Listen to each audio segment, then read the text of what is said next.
Hello there, welcome back to the channel. This is Nerd World Empire, and today exploring another one of the lesser known species from the Star Trek universe. Although this race is well known by name, we actually know relatively little about them, as their species are notably very secretive. Before we get started in discussing them, please like, share, subscribe, comment down below, as that helps this channel grow. And the race we're discussing today are, of course, the Tholians. Now, the Tholians are a non-humanoid species that exist in environments that are very adverse to human living conditions, to say the least. The Tholians were actually known to some of the Federation's founding member races, such as the Vulcans, prior to humanity's first contact with them in 2152. Although the Vulcans, who were known to have had contact with them, knew very little about them, only knowing that the Tholians were very secretive and known to act aggressively.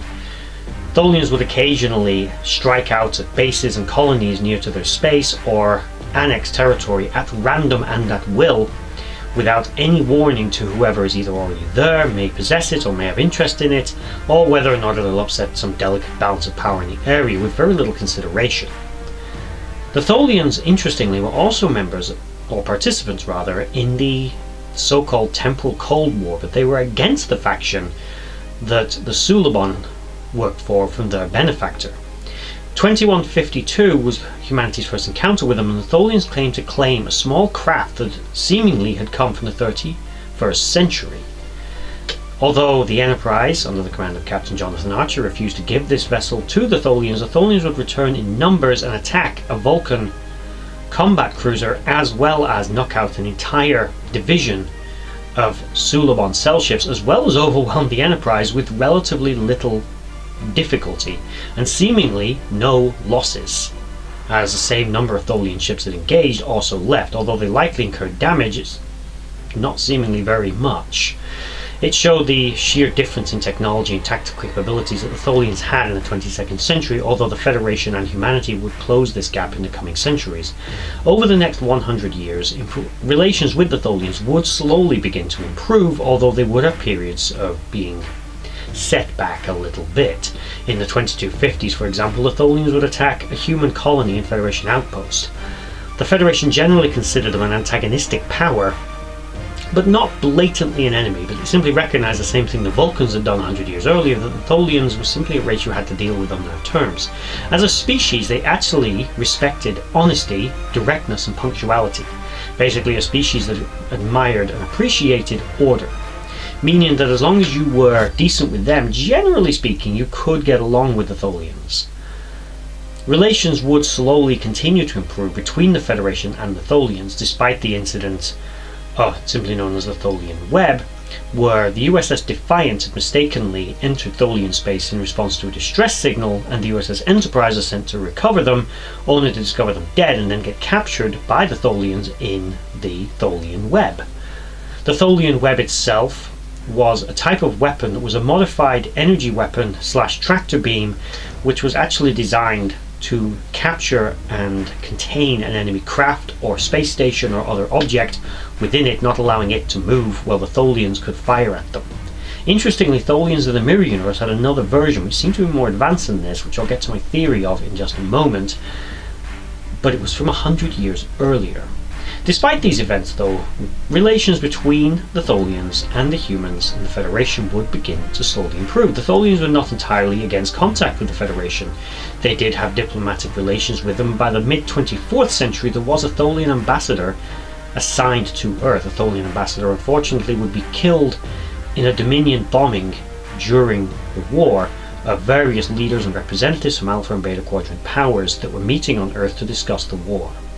This was a very sad affair, and it's not known if any other ambassador was ever assigned to Earth. The Tholians were also known at this time period to have had an ambassador to the Romulan Empire, indicating their neutrality in the ongoing Cold War between these major powers in the quadrant. Probably instigated by the fact that the Tholians had little to no interest in interspecies politics, and only really interacted with other races as they saw fit.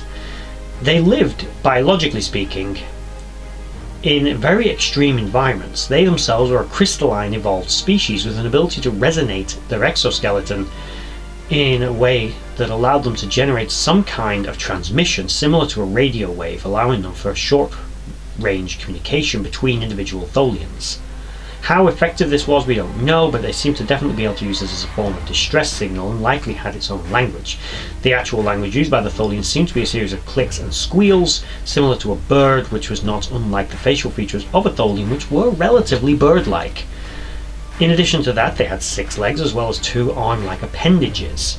They were a highly intelligent species with intellect easily equal to that of a human.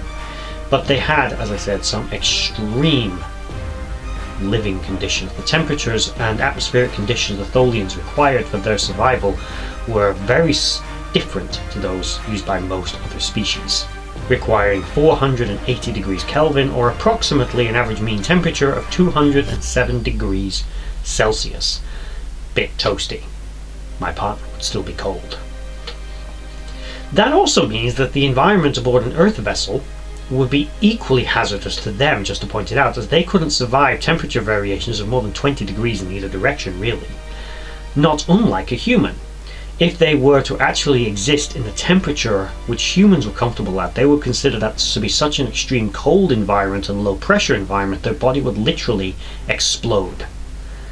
Meaning, Tholians actually, they don't get off their ships too often, and would likely have to pyroform a planet rather than terraform it, which would make it unlivable for humans, of course. Overall, the Tholians are xenophobic to a degree, ferociously territorial, and can act aggressively, but are open and willing to negotiate with other powers and have an extensive trade network.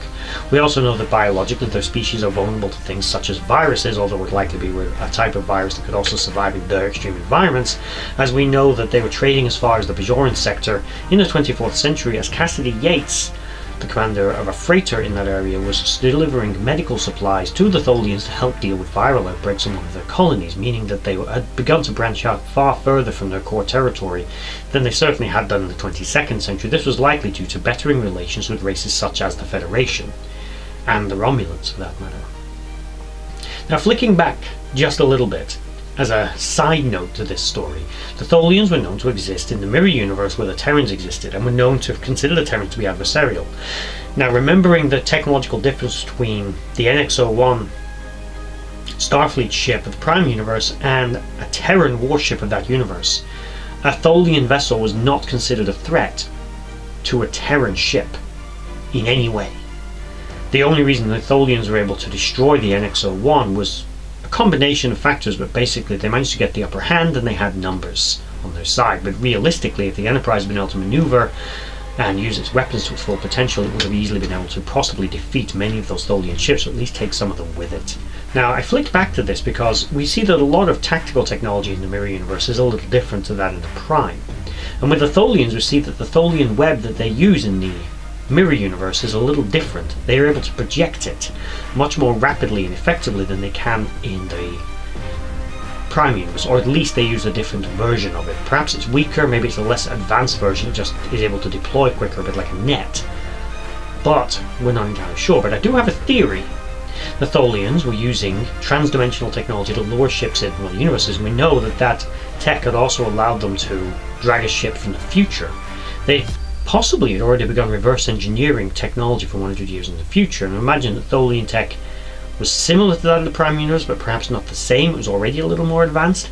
There are some beta canon sources that indicate that the Tholians, we don't know how long they've been spacefaring, but they're a much older race than we think they are, and have actually been spacefaring for maybe thousands of years, and may have even originated in another galaxy, which is all beta canon information, but you never know.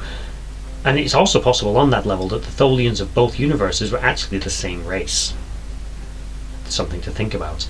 But they got technology from the future. Perhaps they got technology from other dimensions, other futures, or other ships that they pulled from the Prime Universe, even other Tholian vessels, and have been able to adapt technology from them and advance their position, allowing them to have this Tholian web projector technology be so much more advanced than it was in the Prime Universe 100 years later. It's just food for thought. And that is, overall, an assessment of the Tholian assembly, as encountered for those last 200 years of known contact between the Federation and themselves. Let me know in the comments below what you think about the Tholians. I just want to take this moment to thank you for watching that video. If you liked what you saw, please check out my social links in the description box below to Instagram and Twitter and others, and also is down there a link to my Patreon page where you can support this channel and the others as I try to grow this franchise and do this more regularly. If you made it all the way to the end of this video, thank you for watching, and bye bye.